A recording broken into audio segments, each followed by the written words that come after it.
You're listening to an Airwave Media Podcast. Christopher Media, let's make some noise.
Hey folks, it's Mike White. Welcome to a special episode of the Projection Booth. A few weeks ago we talked about the movie Wolfen, and I mentioned that there is a documentary in the works about Wolfen called Uncovering Wolfen.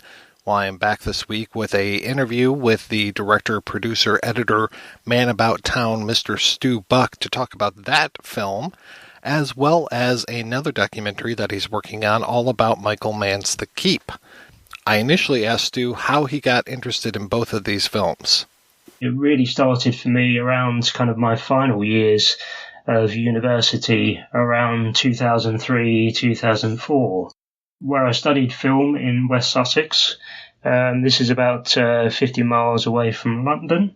Parallel to that, I'd also started running for a production company at that time. While I was studying at university, one interesting thing that occurred to me in that there were very split camps in the study of film. Those that were commercially minded and those that were leaning towards the art house. There didn't seem to be a real sort of discipline for both forms. Most of the Hollywood filmmakers in the 80s and 90s, they'd seen kind of Fellini's 8.5 and all the great movies of the New Wave, the world cinema. You only need to look at John McTiernan, and to learn from his audio commentaries for films like Die Hard and Predator. He was very much influenced by all the world cinema of the 70s and 80s. I appreciated both forms. I was that kind of rare egg. If it was well-intentioned and it was well-made, I loved all forms of cinema. And this was back when you would literally watch everything in the VHS and the DVD eras. Now it's less so. That was a pretty significant point that stayed with me, and we'll sort of get into Wolfen later. When you were at university, were you making a lot of films as well as studying them? Yes, I was indeed. Yeah, the last year gave us a real opportunity to direct our first short film. So that was a good kind of learning exercise. I learned a lot from that. I directed child actors. They say you should never work with children and animals, but I worked with one of them, and I had no problems at all. And I learned a lot about the craft of filmmaking, and that was really kind of a springboard for me. That really kind of bled in to running for a lot of these film companies back in the day. So that kind of segues into being exposed to a lot of different aspects of the business while I was studying. I remember Peter Briggs's version of Alien vs. Predator. That sold for quite a lot in Hollywood at the time, and providing script reports and so forth. Being exposed to budgets. These are budgets. They're pretty modest budgets, but at that time it was between maybe films between 1 and 25 million. The Merchant of Venice was probably one of the biggest films that they did at the time. Michael Radford's version, The Secret of Moonacre. But what they seriously lacked was distribution with these titles. So what happens when you get out of university? That was the question. That's the question you ask yourself. What are you going to do next? Because I had no background, sort of film, sort of family background. I wasn't a privileged child in any way. So I really had to find a way in myself after building up all these network of contacts in the industry. So I started with people that I had known and had met previously, and one of them was a guy named Peter James, producer who has now become a very successful writer, but he had been working with the companies that I'd been running for at the time. And he, for kind of genre fans in particular, Peter Jones is most known for his work he did in the 70s with Canadian tax shelter movies, with Quadrant Films, Bob Clark's Death Dream was one, and also The Children Shouldn't Play with Dead Things. So I wrote a sort of proposal for a documentary on him. I mean, it was never made. He was pitching his own TV series at the time, which was also never made. But that was a good kind of germ of an idea of how to work my way into the documentary form. And it was those kind of contacts that then gave me a sense of wanting to pursue the documentary, a specific subject. And that's obviously when I became very interested in Michael Mann's body of work, and one personal favourite film being Wolfen. Which comes first, your interest in The Keep or Wolfen as far as these documentary projects you've been working on? Well, it's hard to say. I mean, I saw probably both films on VHS at the time, and they struck me as very well-made pieces of cinema. I mean, I wasn't sort of young enough to see them on the big screen.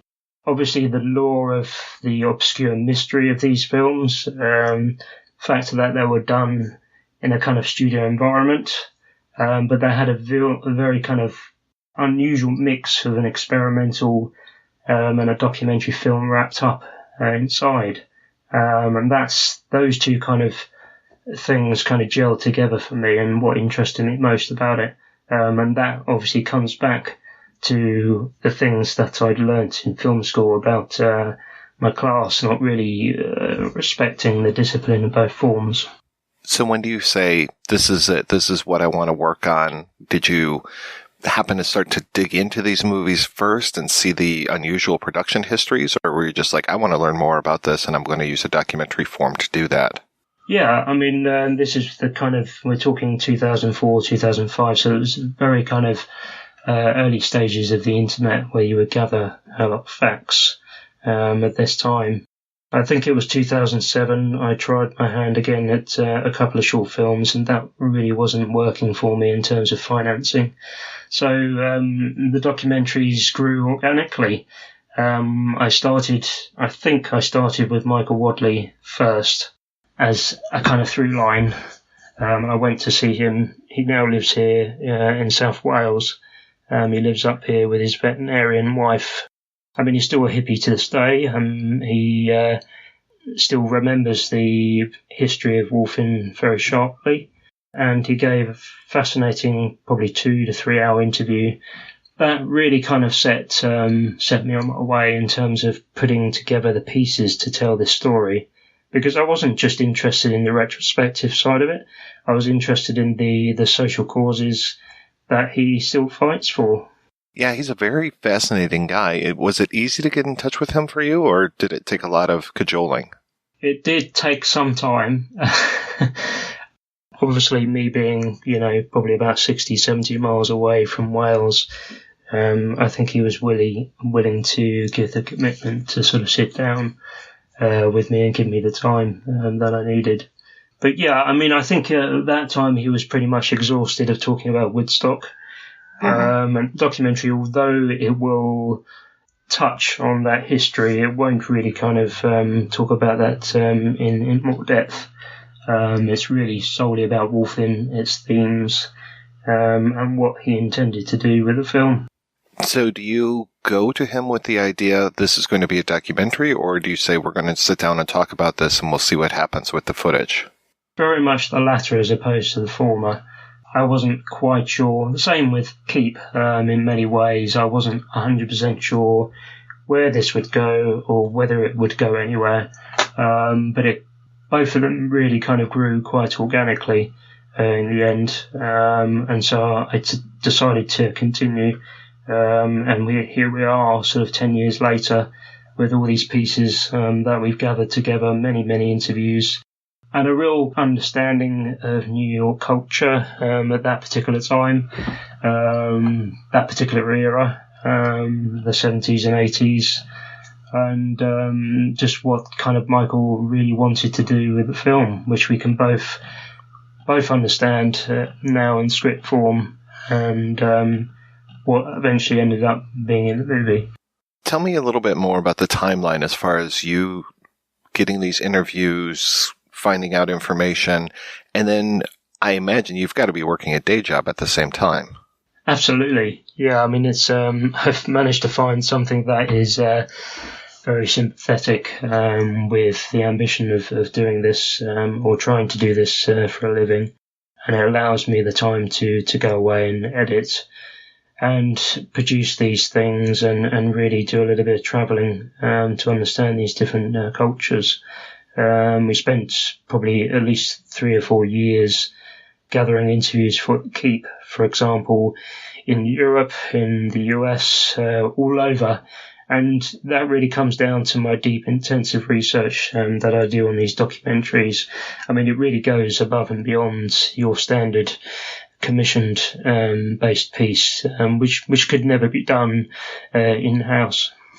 I'm just trying to imagine what it's like to balance working on 2 pretty major documentaries about these films from the 70s and 80s at the same time, because it just seems like such a workload for one movie, much less 2. Absolutely, yeah, and I've also got short films and features in development as well. But these are obviously the main focus for now. They need to be finished, and hopefully next year will be the year where we can finally put them out there. But yeah, I mean, we have a lot of hurdles along the way, like a lot of these independent filmmakers have, like licensing material and getting the right pieces to tell the story, really. With Wolfen, it's a little bit different. I mean, it was a closed set, so I knew for example that there wasn't going to be any sort of moving image behind the scenes. So this was going to be very much focused on introducing what Wadley had done before Wolfen as a kind of pre-credits sequence into 1979. We're talking a timeline sort of a decade later, so to speak, into the development of Wolfen and the themes he chose. So we're looking at a very broad set of different themes, such as Native American Indians, the surveillance kind of design of the piece, which we'll get into when we interview Paul Silbert. That was the first thing, and that was the masterstroke of the film, was having the very top of society and the very bottom of society, and that was quite key to developing the film. It sounds like you already have quite a structure set up in place, but I'm curious how that came to be and what were some of the biggest challenges making this for you?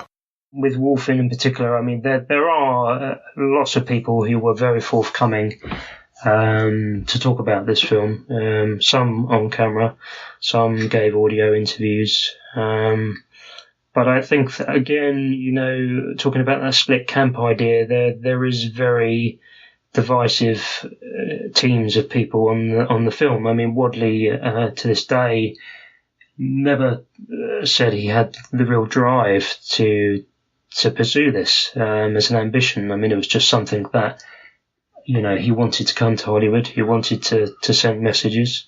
We have fragments of that left in the movie, which remains fascinating. What I'm trying to do is really kind of structure it in such a way where I'm trying to give this message that there is something very prescient about this film in particular, and obviously the nature of terrorism. Where are you getting the budget in order to... Are you flying over to the U.S. to get these interviews, or are you doing them all from the UK? There is a little bit of, I should say, networking in terms of people we reach out to in the US. I have been over there. I mean, we're very lucky to have a lot of the cameramen who work on a lot of these independent projects and also for the DVD and Blu-ray interviews. They've been very helpful and open to, really kind of helping me sort of segue into, trying to make this a reality. I mean, it's hard to do it from here. I mean, there are one or two people here for Wolfen, but I had to be in New York. I mean, that's really where it started. And of course, Los Angeles is where a lot of the crew have now since kind of retired to. So it's a little bit of both, to be honest, Mike. It's my kind of wherewithal to get over at the times that I need to get over there. But constantly battling against time, because you're aware of people's kind of ages is one particular factor that you have to take in mind, and sort of running out of time. Certainly on Keep, that has proved to be. I mean, we've interviewed many people who have since passed away, unfortunately. But yeah, it's kind of gathering all these pieces, and it involves sometimes a big team of people to do that. So it's got to be a little schizophrenic for you, because I imagine you're trying to set these interviews up for both movies at the same time so that you can hit multiple people in, say, Los Angeles for Wolfen and for The Keep. Yeah, in such a way, yeah. I mean, it just so happens that Wolfen was proving to be such a pleasurable experience in the way it got started that The Keep followed suit soon after. And, it's something that's hasn't been tried and tested. I think a lot of people, they can gather their facts and they can write about it online, but it takes someone to really sort of go out there and spend their own money, own time and own money to really kind of gather all these pieces together. So you've been working on this documentary, or both of these documentaries, for over a decade. You talked about doing some research in 2004, 2005. Do you also run into the issue when it comes to technology changing, and are you having to battle now with formats of different things that you might have shot in the early days versus lately? Yeah, absolutely. I mean, I thought about two routes with Michael Wadley's interview. He can either be kind of a narrator in some way, where we might just look at using his audio as a possibility, or he might be on camera in the actual film itself, because technology has changed and formats have changed. Camera, household cameras have changed, and the domestic use of editing. I'm just right now looking in front of a monitor, editing the opening sequence to the documentary for Wolfen. So I'm actually looking at footage that I had shot, 10 years ago. I've seen the trailer now for the Wolfen documentary, Uncovering Wolfen, and I have to ask, where did you get those amazing shots of the flyovers of New York? Most of it is actually stock footage, okay. But it's very specific. The shot as we come round to Federal Hall is meant to be a POV, as if we were looking from, maybe the last wolf in existence, looking around, and weathered and beaten and defeated by the America that we have today. And I also have to ask about your poster designs, because they are fantastic. Who did your poster work? Yes, that was a guy named Jeremy Mintzer. I think he's quite well known in the business, but he had done previously, I think, a poster for a screening of Wolfen here in the UK at the well-known Prince Charles Cinema, which Wadley attended. Actually, he was there. Print of the film, I think, had been carefully stored away for many, many years, so it was in very good condition at the time. And, I think because of the success of Woodstock, Warner Brothers have taken great care with Wolfen over the years. I mean, they've released it, time and time again in widescreen and taken great care in transferring the film. Most recently for Blu-ray, I'm guessing you're aware of the great transfer that came out, I think, in 2015. I'm definitely aware of that, and I'm also aware of the rumors that there was an audio commentary that was omitted from that release. It may or may not have been recorded. I'm not 100% convinced that it was, but if it was, it may well have been, for all kind of manner of reasons. I mean, Wadley has very specific political points to make, so maybe that didn't sit well with the studio. Was there anyone that you encountered who was reticent to talk about the film? No, I don't think so. I think although I feel sorry for him in some ways, is the great editor Richard Chew, who had a very difficult experience on the film. He was very protective of Wadley's vision, and even though it was unfinished at that time, that it had to be presented to the studio executives, he left, or rather he was fired, along with Wadley.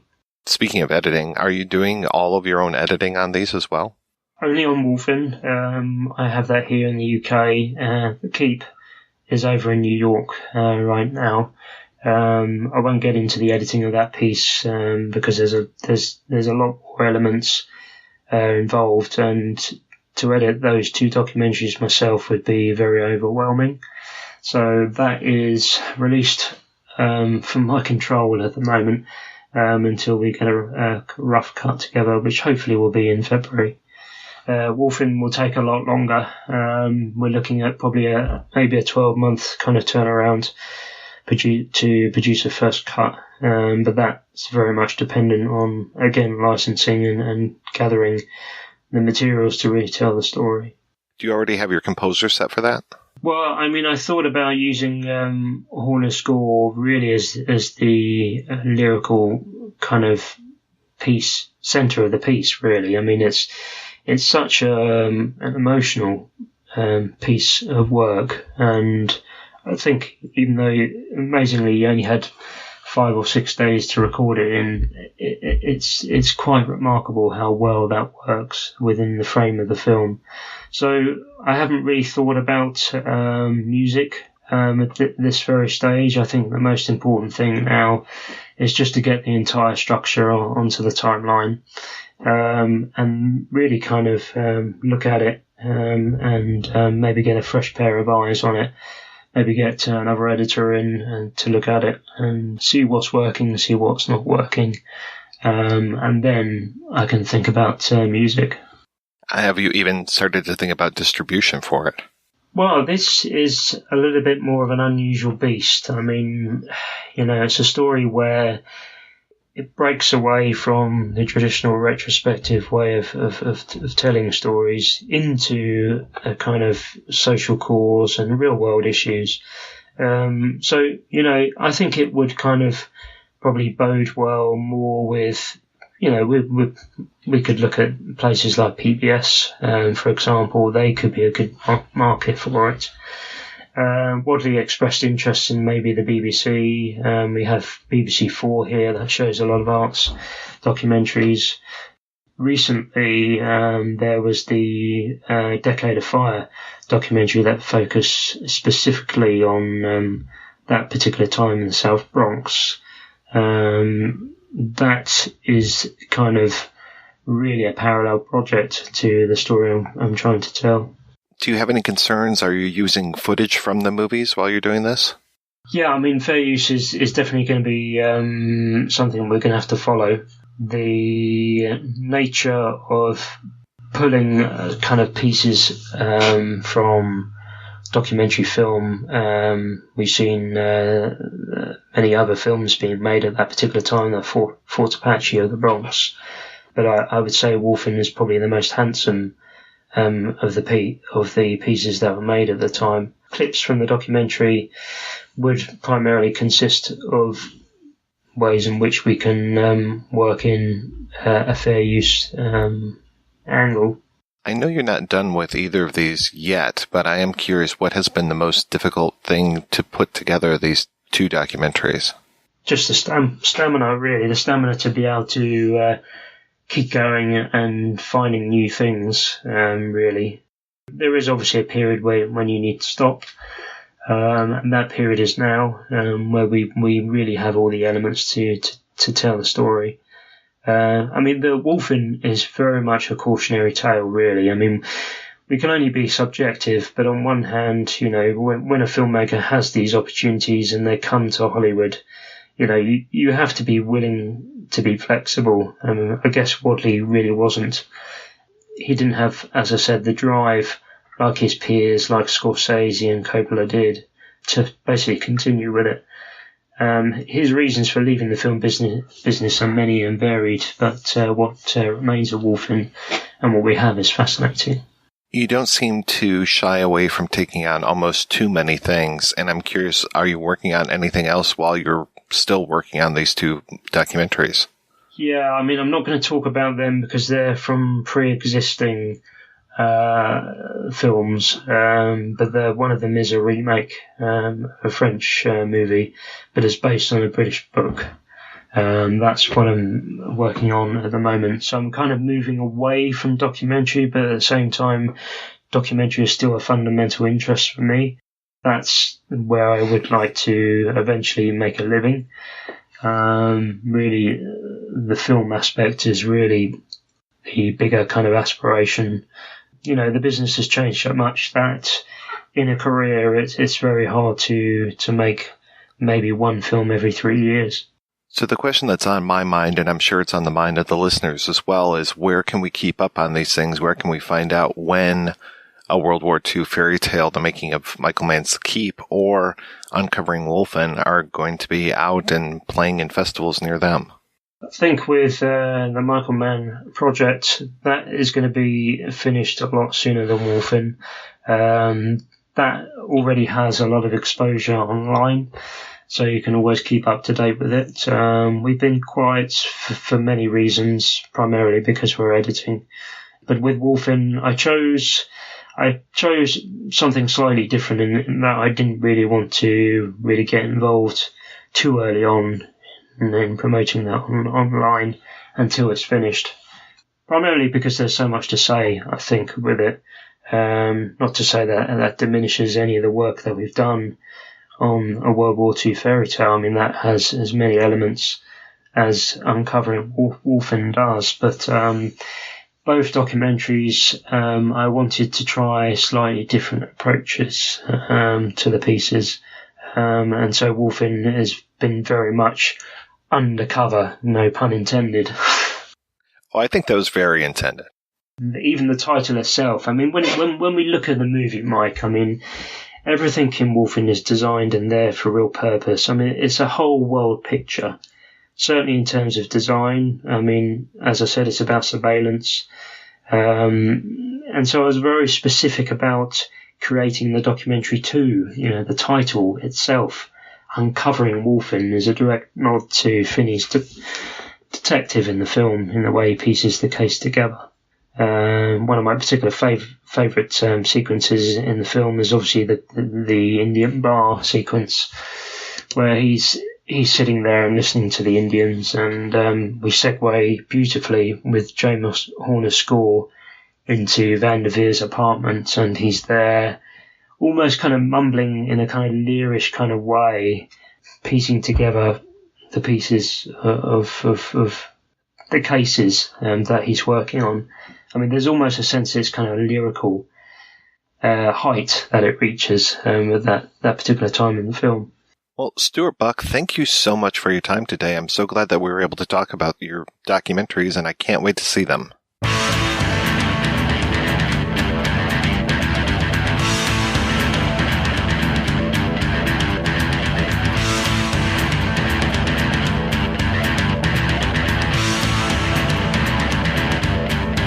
I am a hungry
If you enjoy this show and want more people to know about it, head on over to iTunes, leave a comment, and rate it 5 stars. Make sure you like and share us on Facebook, and don't forget to follow us on Twitter. Just search for Christopher Media. Thank you in advance for supporting Christopher Media by clicking on the PayPal button and by clicking through to all the sponsors who support ChristopherMedia.net. Most importantly, we would like to take the time to extend an extra special thanks to you. Christopher Media could not exist without your support. Thank you for visiting ChristopherMedia.net, and thank you for listening.